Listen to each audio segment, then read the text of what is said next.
Zimbabwe. My name is Bekezela Mguni. Ngiyalamukela ku the Girls Table talk show where we talk about issues that affect young women. Namhlanje sifuna ukukhuluma ngendaba ye-fees.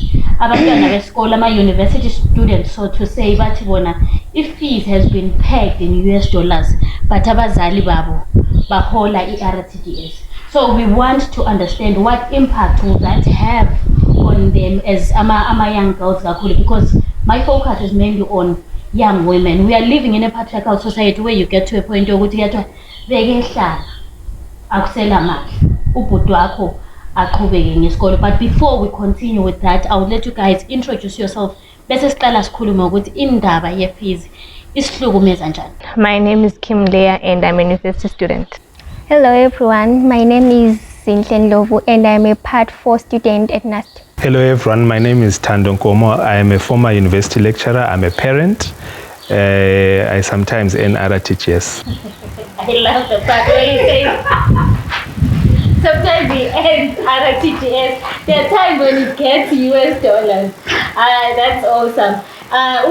Kim is from MSU and Zinhle already said ukuthi ngowenasti ngenzela ukuthi bazwisise nxa selikhuluma izimali zenezingane ezikhathi. But before sikhulume kakhulu, ngicela ukuzwisisa i-issue ye-fees for umuntu othi nilamanga ukuthi kwenzakalani ezikolo kuma-universities khathesi njengoba siyabuka semester 2. Already very as it is before crazy fees. Lifestyle university very expensive because cabanga mele ubhadale school fees, there's accommodation at my campus kwakulama ama-res ayemaluchwane, like I accommodate abantu abaluchwane, so you had to rent outside. So imagine mele ubhadale school fees, mele ubhadale rent, kulama groceries, kule what. So I'm sure very nje this semester nje abantu abaningi, especially abantu abamankazana, won't go back to school because of that, because nxa iyabe ikhweziwe plus ivele ivele be expense before kukhwezwa, what more ngoba isikhweziwe school fees. Tell me ukuthi ikhwezwe yathiwani. Well, maybe nxa ungafuna ukuyikama like mina lapho okungenzeka ukuthi ngifunda khona sengingathi ukuthi around $400. Bese kusiba kuba abanye bathi kule RTGS, bese siba le RTGS lalet, so that someone who is not in Zimbabwe, someone who doesn't know about our universities understand what is it that we are talking about, as which is but if fees yakhona ihamba njani nengi incane. So ngifuna lama figures, even if it's not exactly, but ukuthi ihambela khona. So faculty athola ukuthi maybe faculty engineering le fees yayo, faculty arts le fees yayo, faculty what, but faculty arts I think irange kubo $400, and then kule yenye futhi efakwayo phezulu efakwa i-RTGS. I'm not quite sure of the figures ukuthi imali. Thina lathe NUST abantu bebestruggle ukubhadala i-fees isachajwa in RTGS, kubo 300,000 abantu bebestruggle kunjalo i-RTGS. Khathesi ikubo 495, but it's close to 500 kulaba abahlala areas, kulaba abarenta eSelborne, babhadala ama-rent abo $70, abanye babhadala $100 i-rent. And then there is food. Kumele nxa usiyahlala khona ngalo ube lokudla, of which ama-expenses wonke awe-university ngathi afika ku-600 or more, of which ama-parents ayizuzi imali enjalo. Ama-parents amaningi ahola i-RTGS, abanye vele abaholi baziphilisa ngokuthengisa, of which umuntu ngeday or nge-month ngayenza imali engako, abanye vele abayenza imali i-$100 nge-month. So bususithi umuntu ehambe ebhadala i-495, bususithi umuntu akhiphe i-$600 ukuze umntana akhe ekwanise ukuyafunda eNUST. Inengi kakhulu vele asisho ukuthi asifundeni mahara because vele akungeke kwenzeke lokho, but I think kumele kube le something eyenzakalayo nje ukuthi wonke umuntu afford ukuya university, kungabi university ukuthi ayihamba labanye ihamba nalabantu abarich abalama parents azuza ama-USD. You said you are a parent. So Katesi, I'm talking to you as a parent that sometimes ends the RTGS.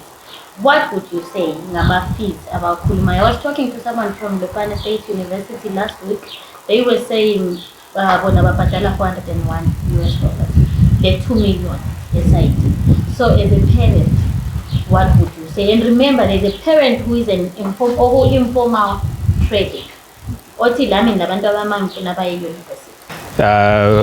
Fees kumele ibhadalwe ngoba I mean, if you want to access education in Zimbabwe, at some point you need to pay whatever amounts of money need to be paid. However, because of the state of the economy, parents can't afford. I mean, that's the truth. Parents, not all parents can afford the $400, the $500 that is being charged by universities. And I know that what is making it a bit tricky right now is that just a few weeks ago, the government issued a directive to say universities can now, I think they said the universities can now peg the fees in USD. Effectively, previously the fees were pegged in Zimbabwean dollars, but now they're being pegged in US dollars. So already it shows that they are just going to be left out, and when they are now left out, I mean, as a parent, I'm worried about my child. What's going to happen to my child? My child is going to be more vulnerable. It's not just fees. There's accommodation, there's food, there's transport. You know, so as a result, as a parent, I'm not going to be able to afford. And so there's definitely need for an intervention. We need help to afford fees akhona ancho. Either the fees should fall or we are made to afford. Yeah. Ngizwe kuthiwa uMinister of Higher and Tertiary Education uthe fees lay right.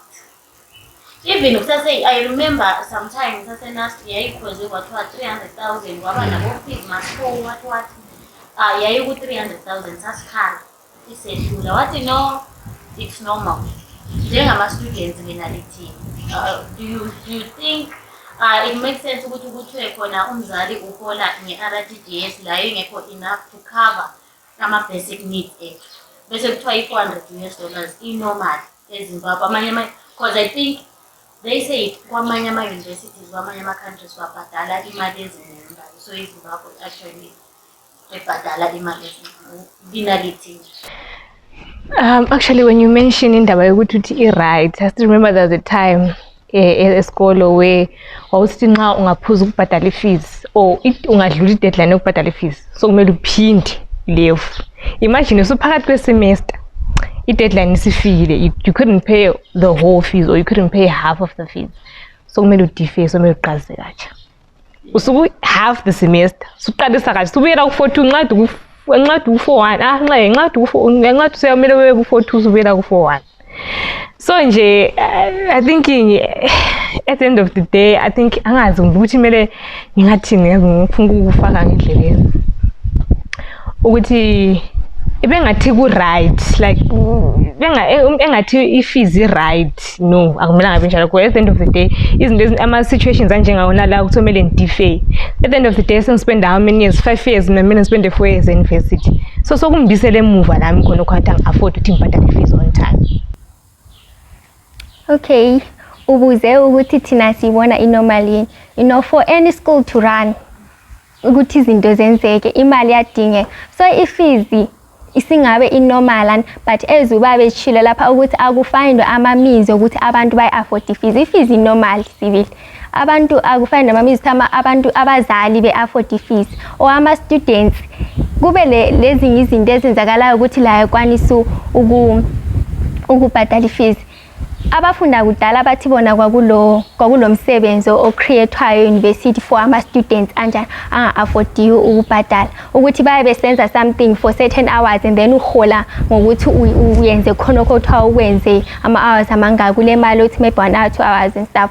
Kube lama-means ukuthi wonke umuntu afford ifees, wonke umuntu ekwanisa ukuya esikoleni. Abanye abantu balama-challenges futhi ayi-transport ukuthi umuntu yathe njalo futhi engakwanisi ukuthi ebhadale le transport yangikhona ukuthi esuke endlini laba bangahlali khona asuke endlini ekade ka2 abakade ka2 enast ayikho wayekumba amabhasi wona lawa enast ayi3 kumbe ayi4 engathwali ama-students laphana esitholo.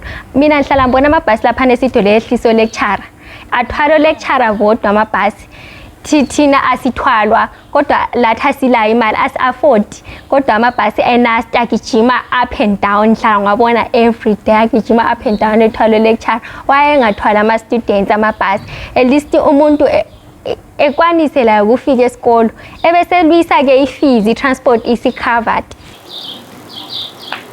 Kakhulu Zinhle. I hope abantu benasti bazakuzwa isikhalazo. Well, it's not just about nasti. Ngoba yena ukhulumela ukuthi ngonasti, but from amanye ama-universities oyabuthola ukuthi you pay i-levy for ilokhu ze nebhasi, but ibhasi yakhona awuyazi ukuthi lezitulo ezingaki phakathi zikhona kumba zikho. We understand isikhalo zabantu ukuthi because it's not just about fees, but kule transport yokuya esikolo, kulo izindawo zokuhlala eziduze lesikolo, because even the issue of inasti, abantu abahlala duze lenasti lapha uyathola umuntu wakhona ebhadala imali enzima, you know, lokuthi asoro umlonke ngokuyispace okuncane, you know. So I understand where these guys come from, but I want to understand from you Thando ukuthi nge-situation esikhuluma ngayo, what does the law say? Is it education is it still a right? Are we still enjoying a right to education? Nxa kuyathiwa khona badala imali ongayikwanisiyo. Yeah, that's a very good question. I think the lawyers will be able to give us the exact statutes and stuff. But the Constitution of Zimbabwe does say we have, as long as you're a citizen of Zimbabwe, you have the right to access basic education. Yeah, basic. Yeah, and that the Constitution says as long as you're a child, a Zimbabwean child, you have the right to access education. And then it also says that you have the right to access basic adult education. So from a constitution point of view, we have the right to demand a basic education from the government. Okay. However, kule gap phakathi kwekuthi khona nansi education, but how is that education being financed? So from the little research that I then looked at, where we are today, it looks like kule gap, or there's a misalignment of what is stated in the Constitution and probably the policies that govern education, access to education and the provision of education in Zimbabwe. Because right now, for example, no parent has ever taken the government to court for charging fees aphezulu. Ancho. Why? Why have parents not said, the Constitution it asambe in a court? You understand? The students themselves, yes, they've tried. Our students, our students, jambanja, ahoy, ancho. However, what my understanding really is that there is a misalignment between what the policies say and what the Constitution says and what the policy says. So I'm not a legal expert, but from what I can gather, that is what I've seen. And also, Constitution in Zimbabwe, Ancho, when it talks about access to education, it also must align with the international laws and treaties around access to education. So those are the things that we all as a collective, students and parents, Ancho, must look at and say, okay, when the government says the fees must be $500 or $600 and $2 million, what do those laws, are those fees acceptable, not according to my pocket as a parent, but are they acceptable according to the Constitution and the other policies in Njalo and I think that is where really we need to touch base as a community. But fees minister, but are these fees constitutional? Are they in line with human rights. And at what point is my right to education and my daughter and son's right to education at risk because of these fees? Those are the things that we need to discuss and then map a way forward. Yeah. I think sometimes lathi singabazala sikwazi ukuthi siyakwanisa ukusukuma siye court and talk about fees ukuthi as much as kumbe fees likhuluma ukhulume izinto ngokuthi isikolo kumele sirane maybe ungathola ukuthi fees right yes isikolo kumele sirane fees ngayo right but uma ngiholi $100 imali yami equivalent to $100 angisoze ngibhadale because uzinto ziyekho sesikolo ukhima isiyekho sesikolo so ngama issues anjalo esikhuluma ngawo but fees I would want to hear from you. Ukuthi sikhulume ngokuthi uminister uthi ayarani. Thina otherwise isibabu. Kwamanye ama-neighboring countries iyadura ifees. What would you say? Okay, so from what I've seen, university education yet is priced lower than what other universities charge in the region. Okay, that's the fact. But then it does not make it affordable. Just because it is low doesn't make it affordable. And I think the fees definitely should also reflect the state of the economy. But that being said, if fees ukuba right kwayo, and you also must understand ukuthi ama-university wona ancho ngokuhlelwa kwawo, they are grant-aided institutions.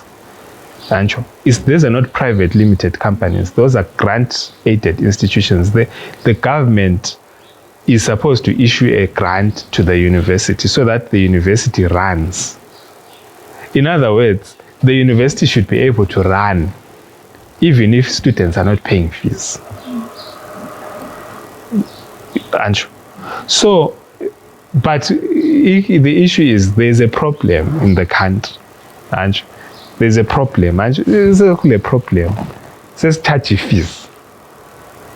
But singakhumbula kudala, Anjo, what was happening is all you needed to do, get your enough points to get into university.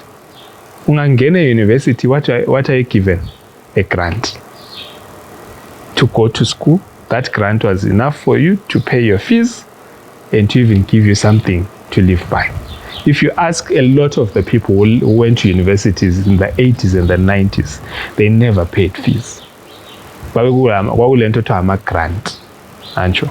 So kwakungela nto yokuthi khona university but affordeki, but remember, the fees would still be charged. Ancho, but the grant would pay the fees. Angisho.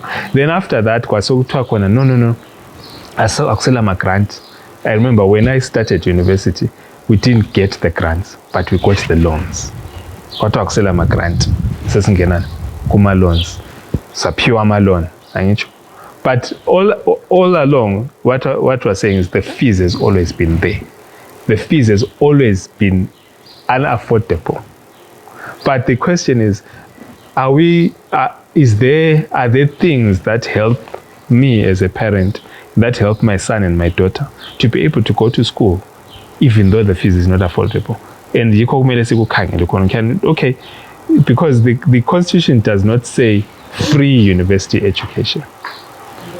Yeah, one. It says access to basic. It doesn't say free. So because the education is not free, so senze njani? I-government right ngokucharge fees. But thina sithi fees yakhona kayingasilimazi njengabazali. Anjo. Nxa ukuthi if the government is going to set fees that are high, then the government must also provide the ways for which we should afford those fees. That's true. Thank you so much, Thando. The reason why I asked this question, I know someone who passed kahle futhi, but what is saying they cannot afford the fees. Maybe ukuyabhadala form 6 ikhomithana ngabhadala nzima. Okunye uthola ukuthi sengincediswa ngotisha ukuthi but hayi siza kuncedisa so omunye uyabe lo musa uyabo. So you can Google ukuthi what happens to a child othi mina ubaba mdisecurity because ayisithi sonke esithi khona hayi abazali bethu baya afford kulo kumele sicabangele ukuthi kulo mntwana lobaba khona security ohola nge-RTGS kulo mntwana olomama wakhe othengisa amatamatisi but okholela ukuthi umntana ama ngafunda uzayitshintsha impilo yangikhaya yabo but ngoba like I said the Girls Tape is an organization that focuses kakhulu on young women so ngifuna uku-understand from you ladies ukuthi what impact does this has on you as a woman ukuthi if isinengi what does it mean for you? Kuyasilimaza kakhulu njengabantwana bamankazana lokho because abazali labo bafika to a point abathi khona wena ule A level but ikhangela abana bakho laba o form 3 abo form 4 wena list ule A level uyakwanisa ukuthatha ama certificates wakho e A level uhambe ku police uhambe ku nursing but laba baphansi bona abakayindawo so wena yekela so part 4 inasiyekela uza continue later in life sengekela mina sensiyahlala 5 years ngizama ukudinga imali ukuthi ngiyecontinue part 4 wami I have this other friend of mine adenjele sithi mina vela I think ngiyayekela I think sengiza continue part 4 wami later in life I don't know when but later in life because ngilomna wami ongu apha ngilomna wami ongu form 4 I think yibo abazali bama sebefuna kuba prioritize because bona abaka indawo labo at least bebe lo form 4 bebe lo form 6 ngoba mina bathi sengilayo form 6 sengingakuba lipolisa ngo form 4 wami lo form 6 wami so kuyasilimaza kakhulu isibili nje abantwana bamankazana.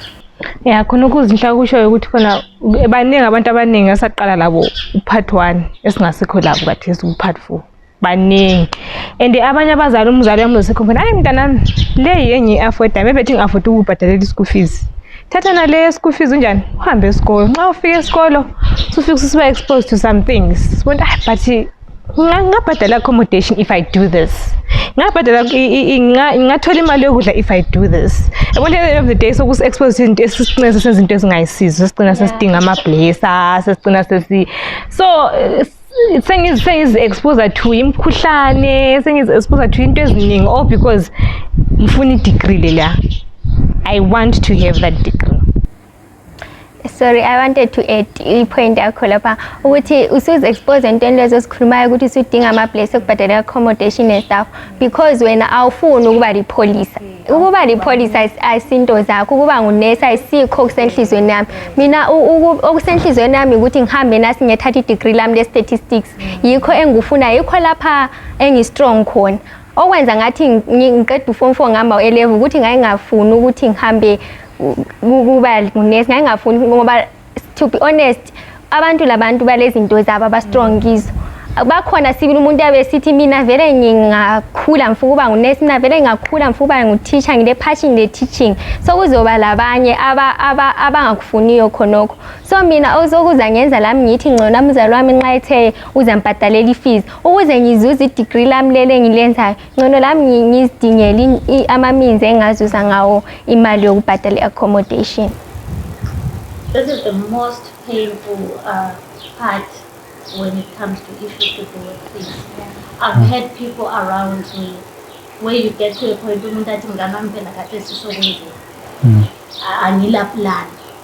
I remember ngiqala i-university I was against people abathandana nabantu abadala kumani but I got to a point where I understood ukuthi umuntu lo uyenza imagine she's talking about ukupart 4 ukupart 4 kuthiwe drop esikole the pain ukuthi bathi obeke ngingenela ngoba graduate so kumele mina ngisale it's so painful ukuthi kuthiwe yekela isikole because awulamali but bekhuluma ngobona onyekinye zekhanda njengomzali like you said you are a former lecturer what do you have to say about the things that they have said as girls ukuthi we are exposed to imkhuhlane because it blessa nxa usuthandana lalo because ufuna imali yalo umuntu omdala you no longer have control yena nguye sekutshela ukuthi because ufuna imali yakhe sokumele uvuma ngathi senze ukuthi sokumele uyenze njalo what do you have to say?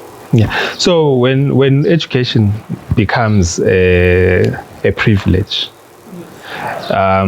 it then makes those who feel like they went into the privilege being equal right to the privilege. It makes them become more vulnerable. Like, think about it like this. When angini lile mali, and you have got enough of the money, when you get to university and you have paid your money, and you sell the pocket money foot, I'll be vulnerable. Akula lecturers will push her around.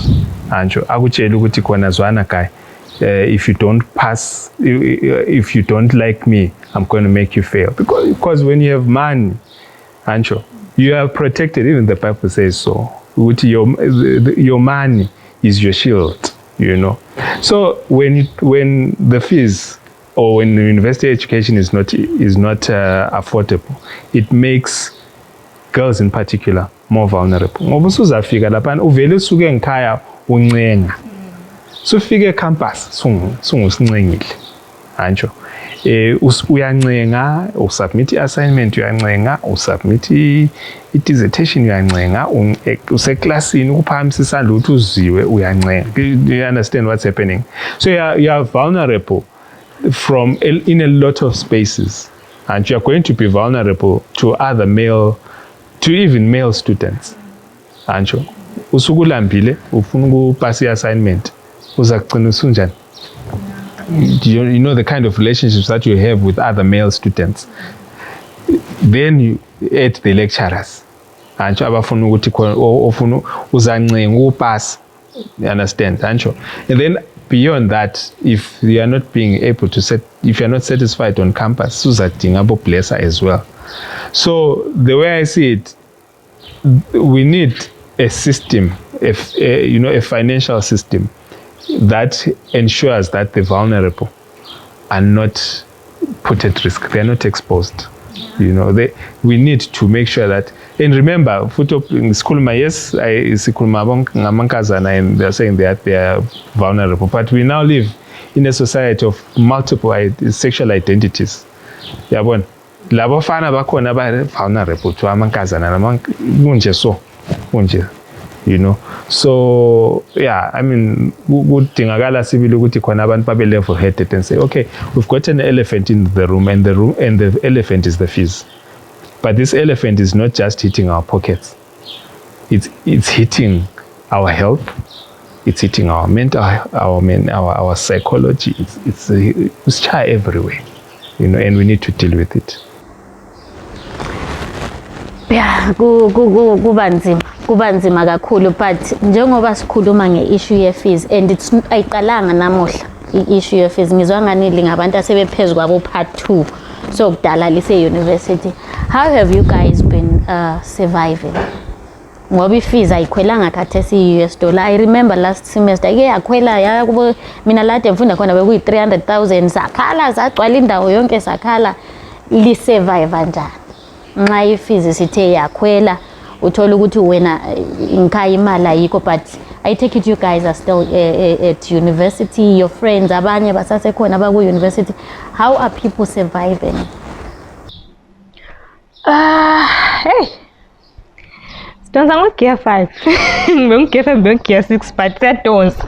Abaningi these days abasayenzi lokhana ukuthi ehamba university by full-time student. Hayi, sehamba phela nxa ekwazi ukuthi kusasa kule in-class, efike eklasini abhale in-class beda aphenduke endlini. Kule presentation yabuyele ehambe ecampus presentation aqeda aphenduke endlini.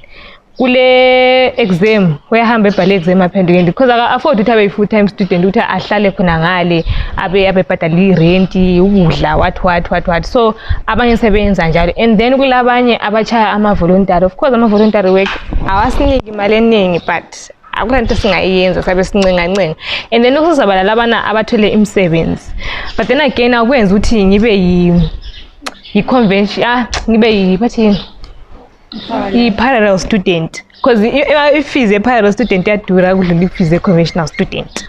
So ngiyabe ngihambe e-campus nxa kulento eziqakathekileyo zokuthi maybe kule in-class kumbe kule exam kumbe kulani, because kulabanye abathi angcono ngisebenze ngihlale eBulawayo, and then nxa ukuthi maybe kule in-class ngiyakwazi udinga umuntu ambhalele ngibhadalile, maybe ngibhadala $10 ngibhadala $15, because uyabona ukuthi angeke ngihambe ngibhadala vela ama-rents eyimalini $100.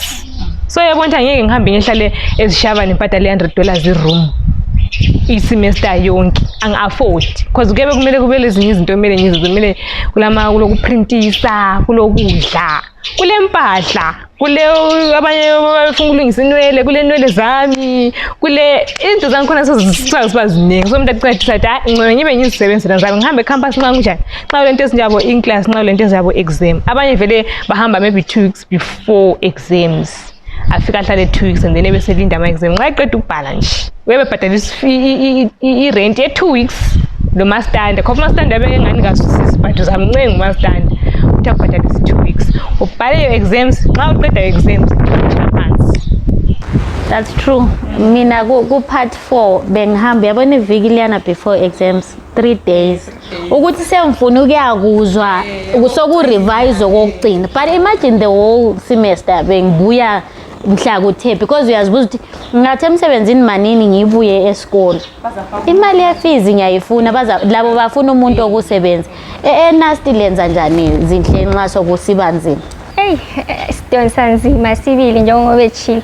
Sidonsa nzima lathi ukuthi sincedise ama-parents ethu ama-guardians wethu ukuthi sikwanise ukubhadala ifees no siyahasla khonokho uthengisekayo uthengiswa ngabanye lathi siyazama nxa kuvuleke umsebenzi sami uyatshaya la uyadinga ezichila ukuthi yabe suhambe esikolo ka-1 ngeviki kumbe uhambe iviki yona le before ama-exams ukuze lawo ubuthaya ngapha phandle ukuhasla udinga imali yokuthi ukwanise ukubhadala ifees ungachiye esikole kulomunye umuntu ade ngikhuluma laye oqeda upart 4 ade sithi yena uthe engupart 1 to part 3 ade phuma labo 1 but khathesi sengupart 4 into ifees seziqalile ukuqansa la sehasla ngapha selala ngobusuku ezama ukwenza izinto zakhe ukuthi evuke la ekuseni edinga imali engasakwanisi ukubhalansa isikolo lo msebenzi it's hard guys especially nxa ungupart 4 ukubalance these two things ngapha ule dissertation ngapha kumele ufocus ulalele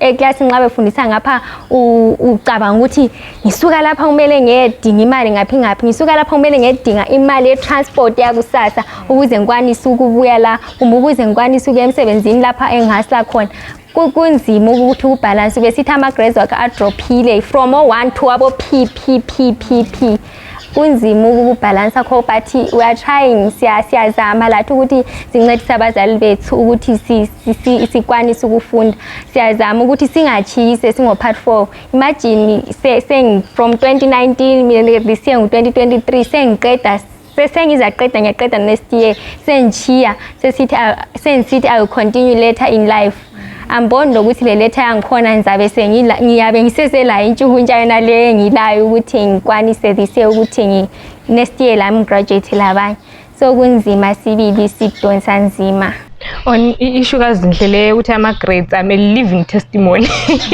ukuthi ama-grades ayehla.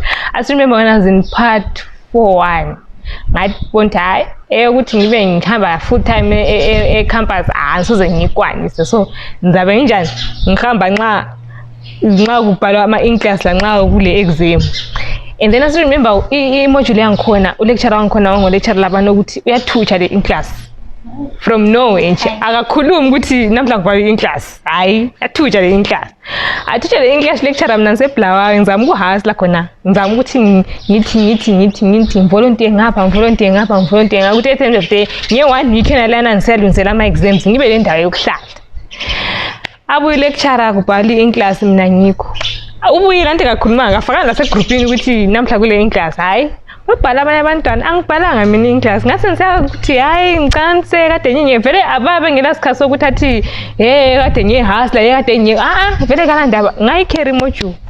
Talking about indaba ye-fees engizwa these young women abakhuluma ngokuthi sometimes uthola ukuthi even kuma-grades ngigcina ngisehla. I remember sometime engangisase university wawuthola ukuthi sesiyabhala i-exam just before ukuyabhala i-exam sokumele liyencenga ukuthi bakithi umngane wami ngarejistanga kumbe angirejistanga and if I don't write part 4 nxa ngingabhalanga guys sengiqede semester yonke leli zonidlahlisa we got to a point yokuthi wawungahamba kumbe ngoregistrar kumbe ngobani susiya nxa uyinkazana sokumele uye ku-registrar ongumfazi oyindoda yimini senyabeni lokho ngismayila please abanye sebeqalisile ukubhala lento engizibalileyo vele azisekho because sengi-stressed ngokuthi kumbe ubhuti lo uzavuma, ubhuti lo angayala, so kungaba yi-3 ama-modules kusho ukuthi indaba yami isiphelele, noma kungaba yi-4 ama-modules indaba yami isiphelele. I'm trying to bring out ukuthi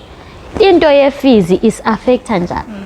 Already uya ku-exam awusekho lapho, ukhulume ngokuthi yena bese zihlalela eBulawayo because uyabona vele life ye-university kayi-afford, kasabhalanga ama-exams. You expect that person to perform okufanayo lo muntu obese classini every day. I'm happy Thando uzi-introducer, you said something about being a former lecturer. Mfuna uku-understand ukuthi I'm sure like libe lawa ama-students athi hayi mina ngizabuya sese ngilanda ama-exams, umenza buya mzana kule class test. What impact does it have? Give me student engithi mina I can't afford to be in class every day, kumele ngiyesebenza ngizobhadala i-fees, kumele ngiyesebenza besides ukubuya every day esikolo for mina it's expensive, I can't afford the accommodation, so ngizazihlalele eHarare ngibe ngibuya ngizobha. What impact does it have ku student in terms of their performance? For you to pass, actually for you to write the exam, you need to have accumulated a certain amount of hours of learning. Those hours include hours of attending class. Yeah, so maybe I don't know if students really have actually looked at those things, but we are told that if your course, if you've got 6 modules in a semester, they normally they add up to 60 credits, right? And then those 60 credits, it means which each course is 10 credits, which is 100 hours. Out of those 100 hours, there's a certain amount of hours that are for going to class. And it could be like 8 hours, or it could be like 16 hours or something like that. So what's important is for you to understand, number one, ukuthi kulama hours okumele uhambe esikolo. If you don't attend, if you don't meet the hours, you may not be allowed to sit the exam. Oqala anjo. Okwesibili, because you have not, let's say that I've been lenient as a lecturer and I've said, no, how uzi how shumta kamlimbantu ngakala mali bengakwanisa ukubuya usuzahamba ke-exam, but awuattendanga enough of the hours. What that means is ukuthi khona uhamba ku-exam ill prepared, and your chances of failing are very, very high. You see, so basically what we're seeing is an interplay of factors that actually are making it very, very difficult for you to pass. And sungahambuye pasa, but like she mentioned, ukuthi kulabanye sebebhalela ama-assignments. The impact on the economy, guys, I don't want to say the reason why we have potholes and load shedding. Maybe it's because abantu abasimanagela izinto babhalela ama-assignments. I don't know. But the state of the economy in Zimbabwe, maybe it's also a reflection of ukuthi khona abantu asebelithungamela abaphekekanga, because bathatha ama-shortcuts base bayagraduate. You see, so there is the immediate impact. Yona le sikhuluma ngayo ukuthi umuntu uzafela, but the long-term impact is there is that one boss who's going to be your daughter's boss or your son's boss, who's going to give your son hell. Because they don't know what they are supposed to be doing emsebenzini because bathatha ama-shortcuts. And you expect ukuthi ubeke, but ubeke wenze into eso well ku-attachment sizomfundisa, but like abele something abuye nje ubeke yazi nje engazi lutho, uthola ubeke i-theory yazi uyakhuluma ukuthi kumele kwenze so yenza beke kube nzima, so kwenza into yakho ibe nzima. I'm smiling ukhuluma nge-issue yokuthi kumele kube lama hours. Some of us didn't know that, but well ngendaba yokuthi mina eclassini yethu sasibaningi, uthola ukuthi isikhathi lecturer ngikhona kakho ugcine kulaba because siyabe sesi-attend ukuthi no uthando uyahlupha, uthando vela kwenza uthi ngihamba mbona ngihambe 1 hour esikolo mphendula.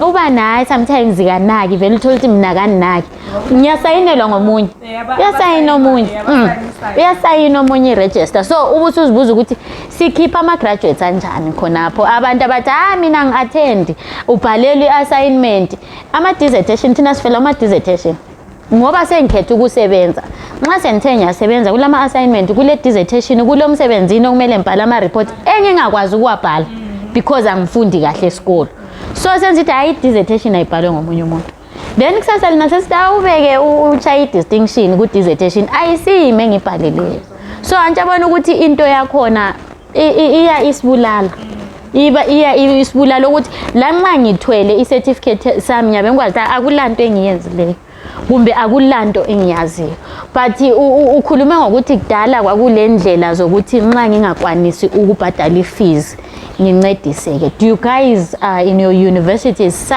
have such ways yokuthi nxa sengizithola ukuthi mina kuyangehlula i-fees then sengiku part 4 because kungcono maybe I'm not saying ku right but for a part 1 ukuthi athi hayi sendrop uthi la bekungakamchazi vele ukuba se-university but part 4 kunzima zikhona yini indlela kuma-universities enu or other universities asezimbabwe ukuthi kuthiwa nxa usuchayeke nge-fees siyancediswa so silekhi information kakhulu entweni ezinjalo I think yikho kumele besitshele ngakho khonokho nxa kukhona nxa kukhaphansi ngo-first year sisiya first week lana orientation I think yikho kumele besitshele ngakho khonokho ukuthi okay lapha ungehlule enast ungehlule ukubhadala i-fees ungenza lokhu lalokhu but mina lokho engaba senast anzake nguzi bengikhona nsizwa namuhla futhi ukuthi kudala kwakwenza njani ukuthi kwakulabantu ababekwanisa ukuthi besebenze khonapho e-university bencediseke so I think ezinye izinto zingabe zikhona ngeke ngithi azikho because omunye umuntu olaleleyo uzathi kukhona lokho nathi mina angazi yikho engikutsho ukuthi le information ayifinyeleli kithi kahle so for inast angazi ukuthi it is still there or akukho so I think lalaphana engikutsho ukuthi nxa sifika khapha enasti singophathwana nxa kulama loan ama students loan asitshele ukuthi ku-apply kanjani kusebenza njani sikubhadala njani asitshelwe nxa kule msebenzi nale emncane sikwanisa ukuyenza asitshelwe because mina ngu-part 4 but honestly I don't know kulabantu abanjengami abangazange baye ku-orientation so I think i-information enjalo not just ku-orientation here and there asihlale sikhunjuzwa sibe kwazi ngoba kulabanjengami abathutsha a week after izikolo sezivuliwe sebezofunda vele these days loba ngazi uthini information abafake ku-portal at least alright ngoba i-word of mouth kuyafika kuzizwe ukuthi kulamaloni wena balamanga lapha so at least nxa kulamaloni abasifakele kuma-portal sibone ukuthi si-aplya njani i-process yangikhona ihamba njani si-aplayeni nxa kuyukuthi kukhona ngizabathumela i-link I'll make sure ukuthi I send this to everyone it's unfortunate thina abanye mina ngangisebenzisa i-portal eyayingasebenzi I should be graduating soon but i-portal yami ithi ngo-3-2 so the same portal othi ngithole i-information ithi angikafiki vele lapho kumele ngibe ngikhona so ubuza ukuthi futhi should I still rely on the same portal esembhadala i-fees but lokho ingaka-update ukuthi imbonise ukuthi kahle kahle sengiqedile isikolo so kuba nzima Thando akhona yini ama-avenues esingawasebenzisa nxa sengizithola ukuthi singehlula i-fees but lakho ukuthi ngidrope out of i-university akuvumi like kubuhlungu and then an issue yona leyo yokuthi sesizama ukuthi sincede abantu abathi hayi thina sesithembe ukuthi ngiyethandana lo babami ukuze lo muntu ongangobabami ukuze nithole imali ye-fees ikhona yini indlela elula ongasifundisa ngayo ukuthi no guys lokho elikwenzayo ayisikho kukhona okuso oku-easy because lakho futhi ukuthi kuthiwe start usebenza full time it's not easy. University students just need to get access to the right information. Ukuthi khona libekwazi ukuthi what are your financing options, and so there are organizations eBulawayo, eHarare, wherever across the country there are organizations that do offer educational finance. I remember even myself, I actually took advantage of one of those organizations when I needed to pay fees for something that when I was starting for something in South Africa. When I was here. So, But was you'll never then go there. Number one. Number two, because you're afraid of debt, you will never go there. Our phone is quite. And I think any challenge about we have maybe as parents maybe we cannot, but go and tell your story to these guys about financing, and then they come up, they structure a finance plan for you that can work. Then of course gulama scholarship providers, but again remember it's not, I feel like it's not enough. I mean, if we combine these, the loan providers and the scholarship providers, I still feel there's a lot of room for people to invest in helping to finance higher education. Why so? Because higher education is an investment. It's not a cost center. It's an investment. After getting free education, as you get your free subsidized education. The next thing, you're getting your passport and you're leaving the country. You're going to use the same education to go and develop another country. You see, so problems on this Zimbabwe. Ukuthi kulama loopholes ayenza ukuthi even when we have come up with these financing solutions, it's like we're digging a pit and we're not, And then something that I learned maybe a year or two ago is ukuthi for those parents who've got children abangakahambe university, it's important for parents to have a plan yokuthi khona njengoba umntwana eza kuye university, I've got a 2.5 months old son, a 5-year-old son, and a 7-year-old girl. I should not start to think about their fees when they are A level. Right, right now, parents should be asking themselves, okay, I've got a child who's going to go to university or to polytechnic at some point in time. What am I going to do about it?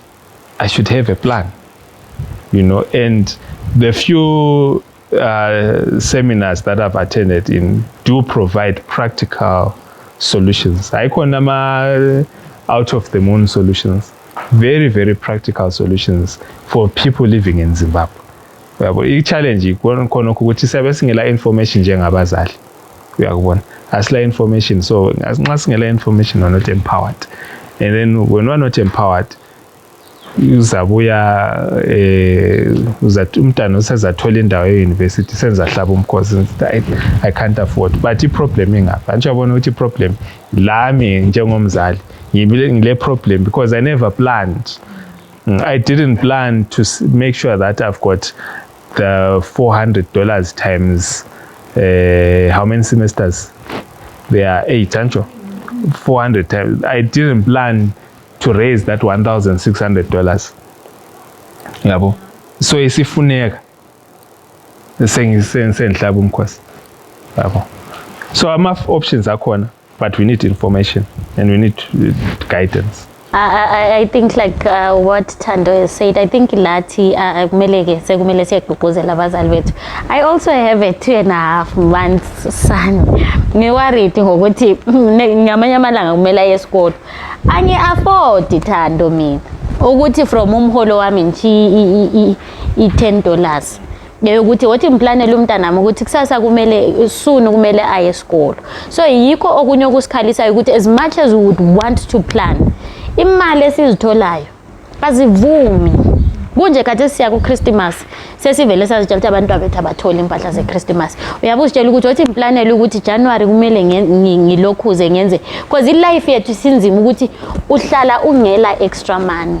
Ungagula namhlanje sokuphithizelwa, There is need for lobbying, Ancho. We need to work with our members of parliament, Ancho, and other organizations to put pressure on the government to make sure that certain levels of education are accessible for free. Because the constitution says we must access the education. But now if there is a barrier to access, let's remove that barrier. Ngiyabona. So kukabili okwinto kwakhona ukuthi khona siza kuncedisa kumele sincediswe kanje sidonswe lathi kumele siplan angitsho.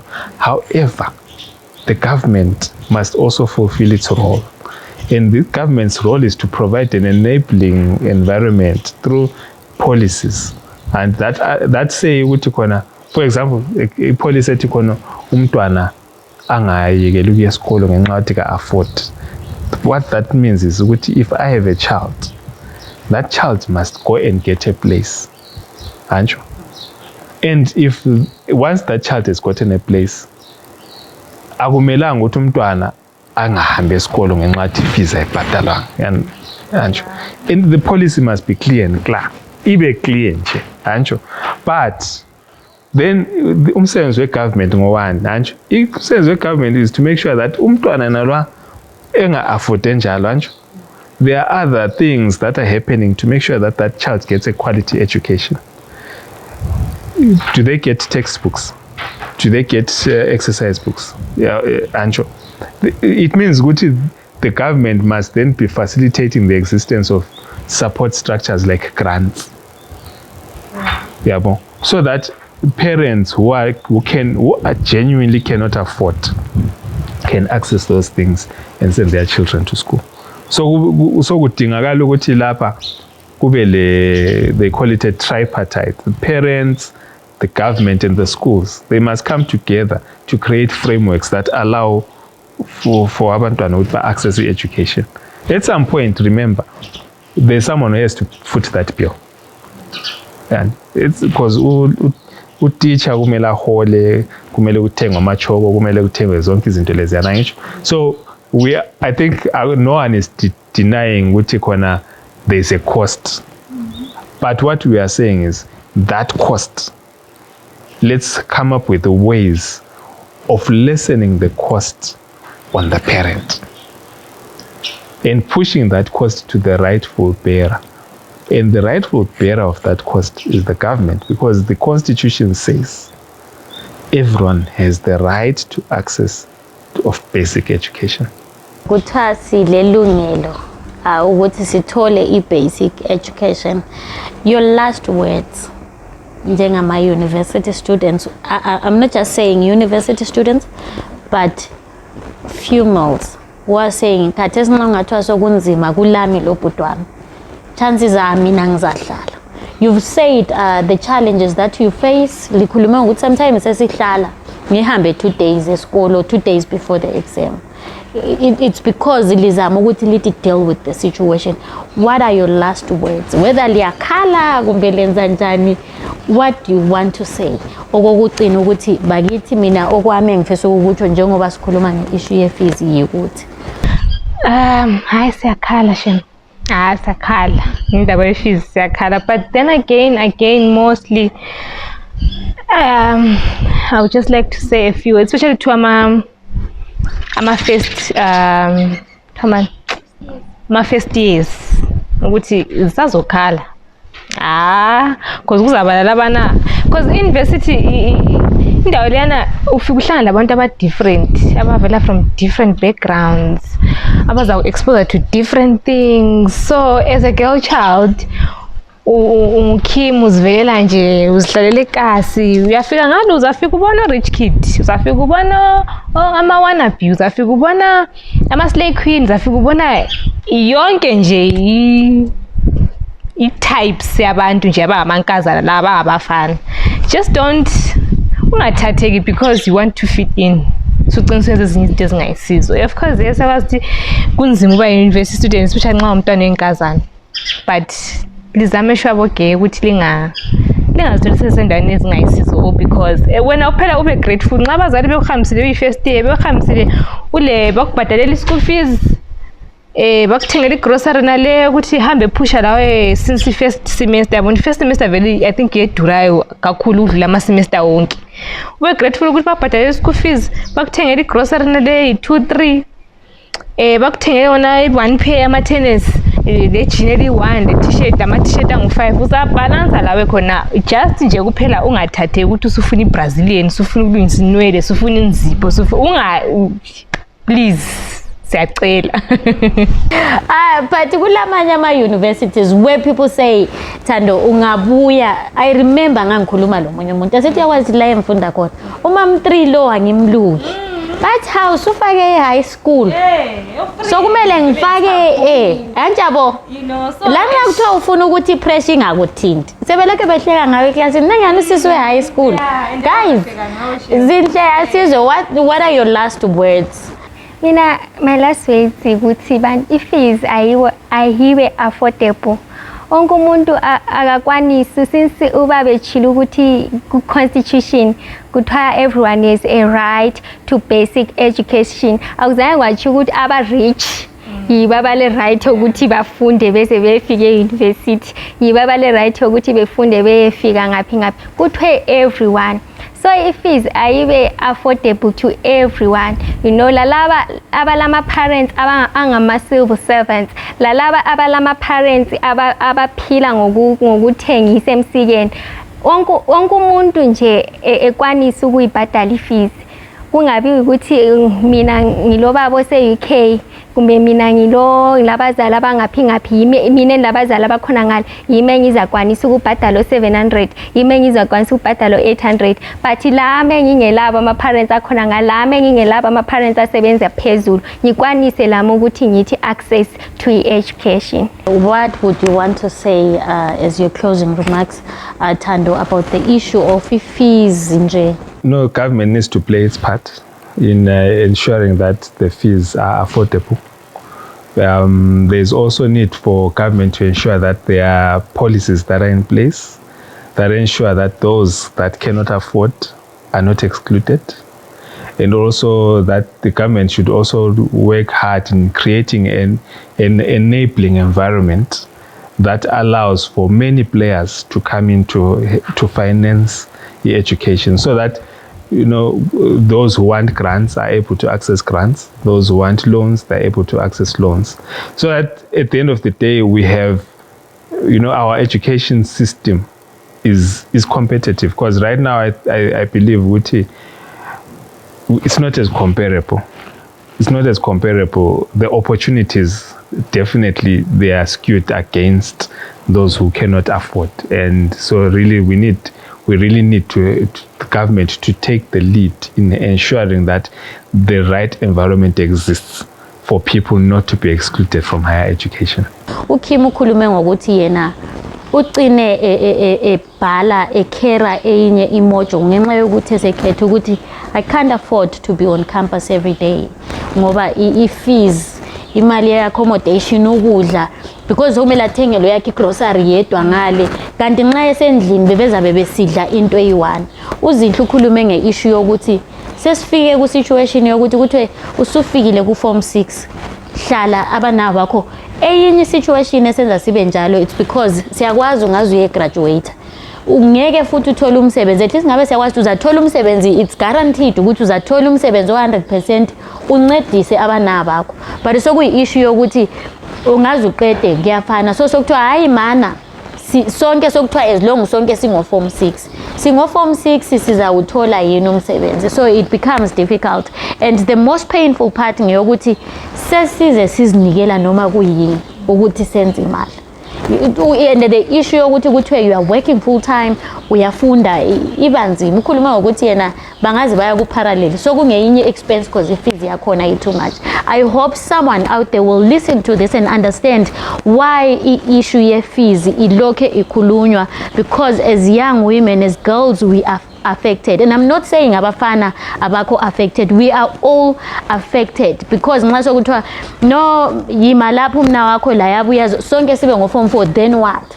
But thank you so much for listening until the end. From the girls table, ngiyabonga kakhulu guys for coming here. Listen, share your experiences, challenges that you face because of this fees, and thank you so much, Thando. I think they learned a lot. From what he said, it's important for us to go out there, look for information. ngoba uthe zikhona izinto ezingenziwa if you have i-challenge ye-fees, but until you go out and look for that information sizabe silokhu sigijimisa abantu abadala ukuthandana labantu abadala, and it's not good because you are exposing yourself to a lot of things ozathi usulithwele i-degree lakhona uthi uyatest uzithola ukuthi usugula kukusiza, you know. But thank you so much for listening, thank you so much for coming. Until next time, don't forget to follow us on our social media pages. Twitter it's table_girls, go Instagram it's the.girls table, go Facebook it's the girls table, sikhona ku YouTube lapho ngezwa khona indaba zethu zama-fees lapho abantwana young women ekhala khona ngezinto abazihluphayo. Don't forget to subscribe, uthi like, please make sure every day uyaya ku YouTube and watch something here, the girls table. We love you. From the girls table and me, your host Bekezela Mguni, and our guest Siyabonga.